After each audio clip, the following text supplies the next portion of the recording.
আসসালামু আলাইকুম। আশা করি সবাই ভালো আছেন। এখন যেটা দেখা যাচ্ছে সেটা হলো মশলা বক্স, অর্থাৎ এটাতে আপনার বাটা মশলা রাখে, আদা আদা আদা বাটা রাখে, রসুন বাটা, পেঁয়াজ বাটা রাখে।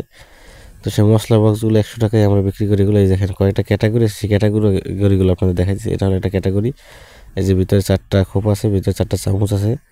এটা কিন্তু 100 টাকা, এবং এটা একটা হার্ড প্লাস্টিক, আপনার খুব কঠিন একটা জিনিস, শক্ত একটা জিনিস বলা চলে। এটা 100 টাকা। চামচগুলো মোটামুটি মজবুতই আছে। এটা হলো 100 টাকার আইটেম আমাদের।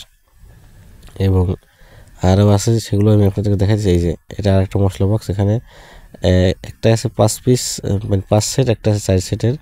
অর্থাৎ এটা যেটা সেটা হচ্ছে 5 পিস, অর্থাৎ 5টা রাখা আছে। আপনি চাইলে এগুলো উঠে আবার আলাদাভাবে পরিষ্কার করতে পারবেন। এই যে খোপগুলা, অর্থাৎ যে চেম্বারগুলা, তো এটা হলো 5 চেম্বারের, এবং 4 চেম্বারের আরও একটা আছে। তো এটাও 100 টাকা। অর্থাৎ আগেটা ছিল 4 চেম্বার, এরপর এটা 5 চেম্বার। এই ক্যাটাগরির ভিতরে আরও একটা আছে 4 চেম্বারের। সবগুলো একই রেট, আপনি যেইটা নেবেন 100 টাকা পড়বে। এগুলো মোটামুটি রিজনেবল প্রাইসের ভিতরেই। আপনার এই যে একটা আছে 3 চেম্বারের, এটাও 100 টাকা। এটাও মশলা বক্স। এখানে আপনার বাটা মশলা রাখা হয়। এগুলো এগুলো কিন্তু বাটা মশলা রাখার জন্য, হলুদ মরিচ রাখার জন্য না। অর্থাৎ পেঁয়াজ বাটা, আদা বাটা, রসুন বাটা ইত্যাদি বাটা মশলা রাখার জন্য। এই যে অর্থাৎ প্রত্যেকটা যে চেম্বার আছে, চেম্বারে আপনি বাটা মশলা রাখতে পারবেন।